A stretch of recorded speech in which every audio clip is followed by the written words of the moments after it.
how that holds up against a player like Webb, because Webb is a really good candidate to win. Strong Yeah, candidate to win. I'm not really sure how Ryu negotiates this. If I'm being completely honest, at least on the at least from the stance of having to deal with Wi-Fi Lucas.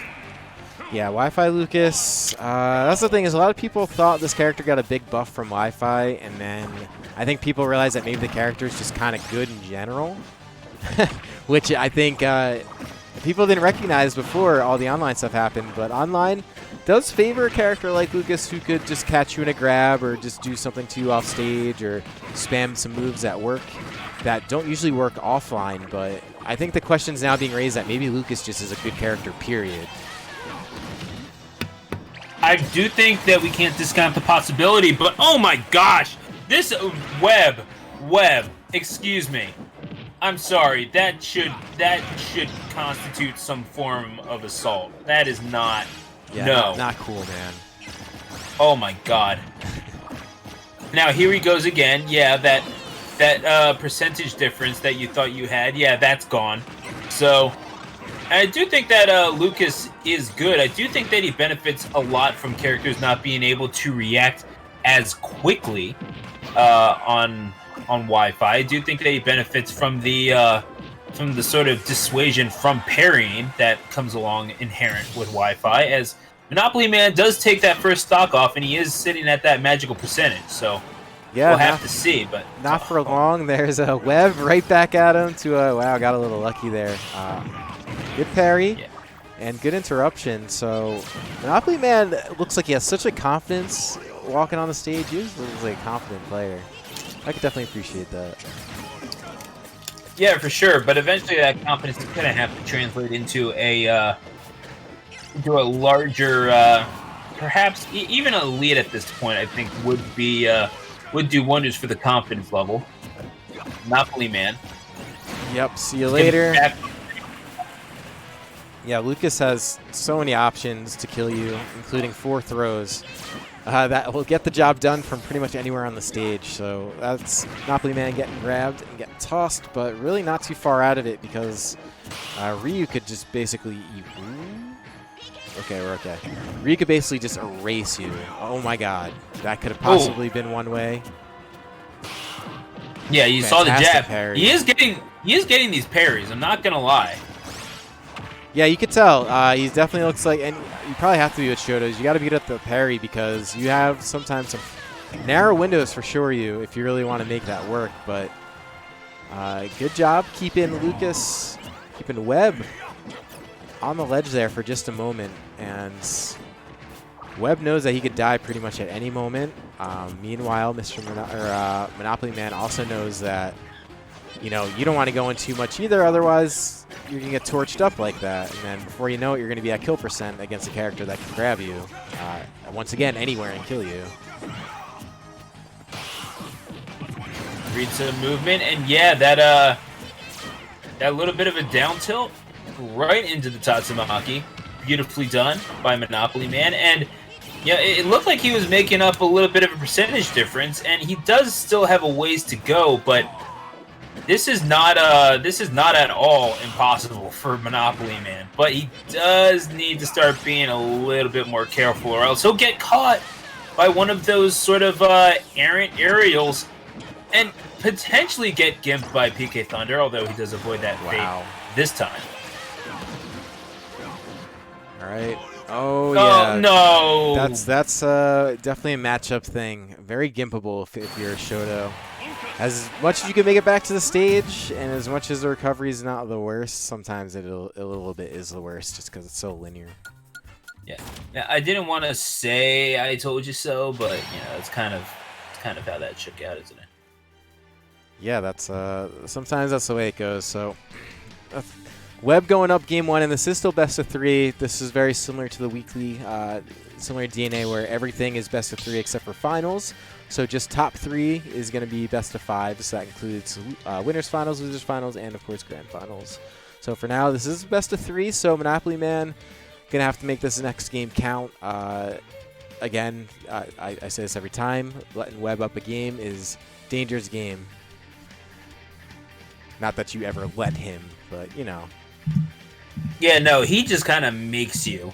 That is, there. You really don't have much of an option in the matter. You just kind of, hey, you mind if I have this lead? Oh, you do? That kind of sucks. So, regardless of that, as we are going to keep on rolling along here with some nasty smash action, if I say so myself. I think I got that right. Yeah, I think you got it right. It sounded okay to me. That's what the kids say. Right on, yeah. I think I sound pretty hip with the cool kids. And hello, now fellow kids.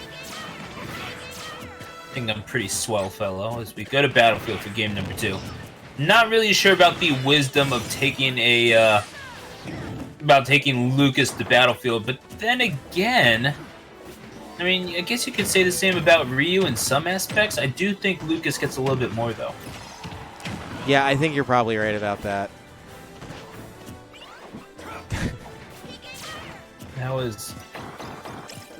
We're seeing a lot of sitting in shield. They're just trying to feel each other out, get a feel for the rhythm of the offense that they are trying to establish here in this, in this game number 2. And I'm seeing a lot of WebbJP kind of content with just kind of these single hits. He knows that he's going to get a lot off of just that quick little fastball forward air or neutral air.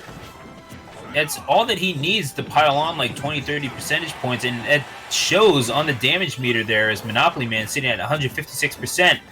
He can find that kill. All it takes, I think, at this point is finding MonopolyMan at the ledge with a PK fire, to be completely honest. But the question is, how is he going to get it? He does need to set the table here.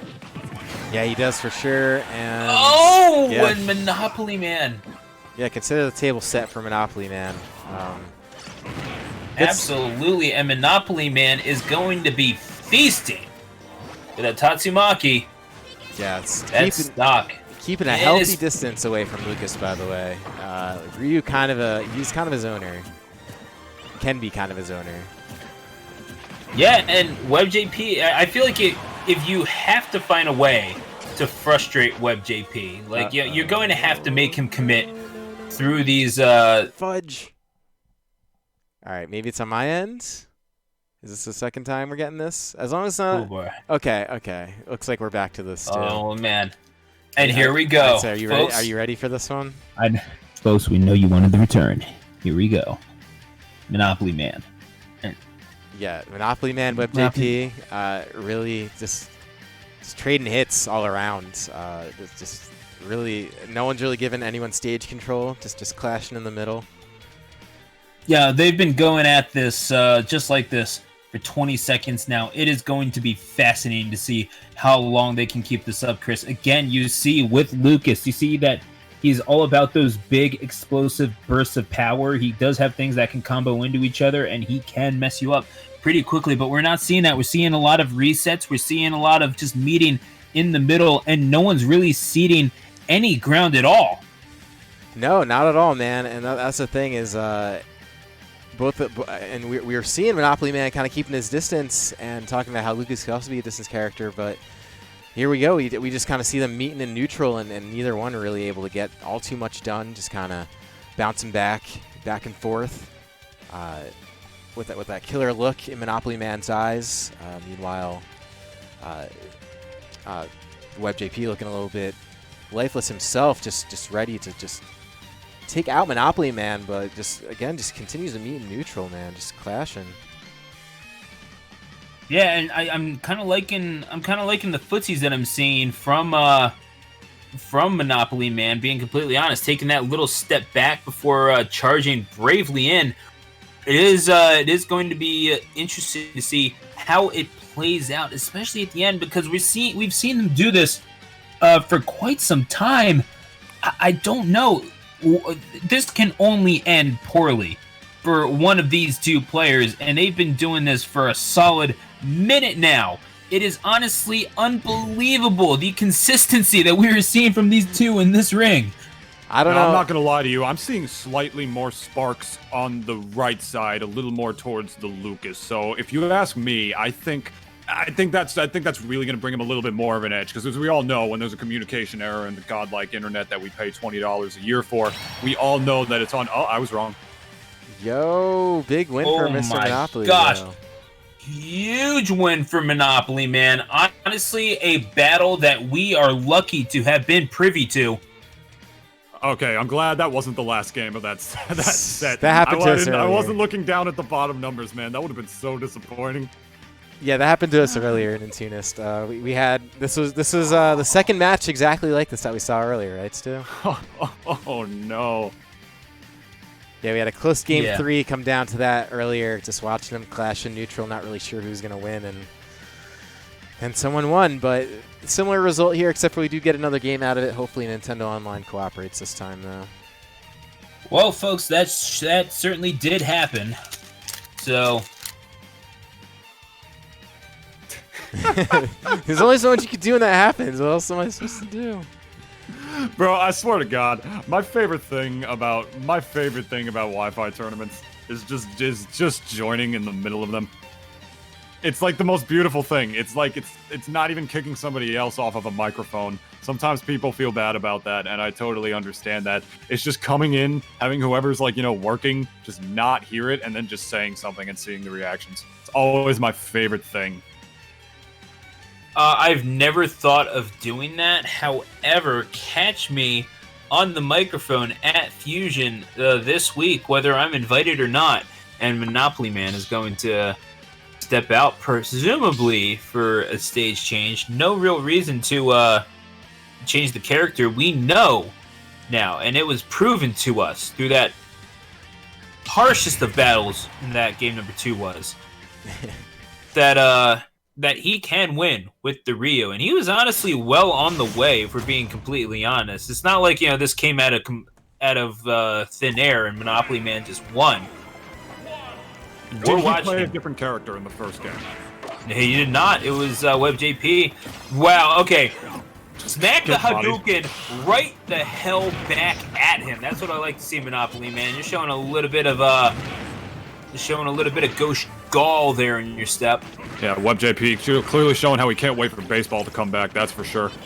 Rocking here on Final Destination is a stage that I'm not too surprised to see in the lineup here. It's a pretty good stage for Lucas. Zair strings are very good on this level. No platforms to interrupt his combos on. Lucas is very, very good at intercepting approaches in the air, and without platforms, it makes your approaches that much more, how should I say, not necessarily linear by any stretch, but a little bit more telegraphed, as well as a decent stage for Ryu, because having to actually play neutral with a Ryu that's not something that you ever want to do, pretty much ever. And now, WebbJP doesn't really have much choice but to be able to do that. I think this is a really good stage for both these characters, and I'm not going to lie, not too surprised to see it in the third game.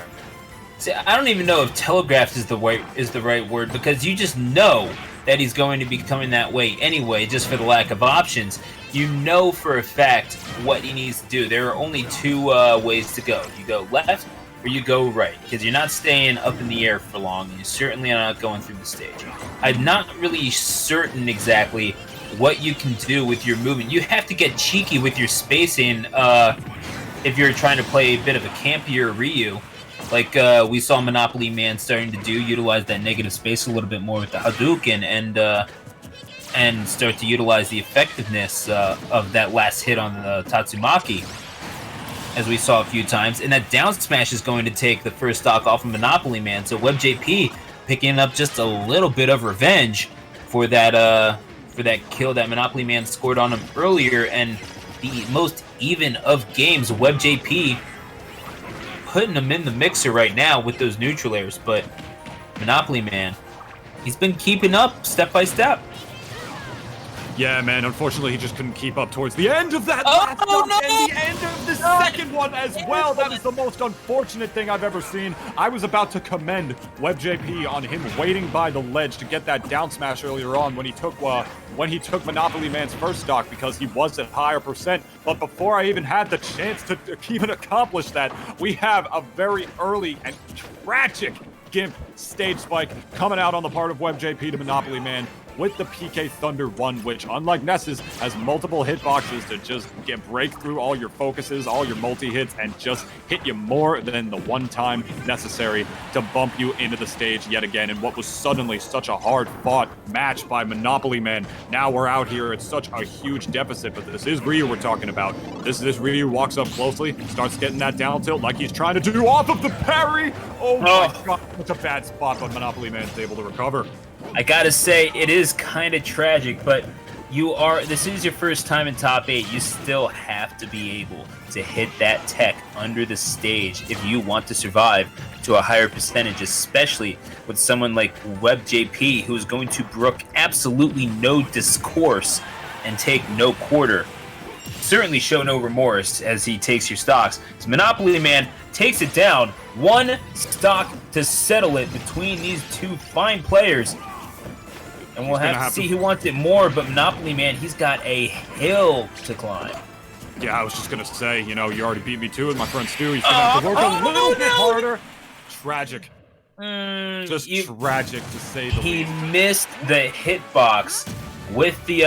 I feel like Lucas's hair was just not tall enough. I don't know what it was, but either way, missing on the Shoryuken, finds himself on the wrong side of the ledge, and what does Lucas do when he sees an opponent with no invincibility at the ledge? And we saw that a little bit of a callback to the beginning of the game where he hits back the projectile, but this time Memory Man is ready, tries to follow it up with the Shoryuken, and is instead sent to the ledge, and the down smash is there, ready and waiting. The sweet embrace of death overtakes Ryu, and WebbJP gonna find his way into winner's final. Beautiful stuff from WebbJP. And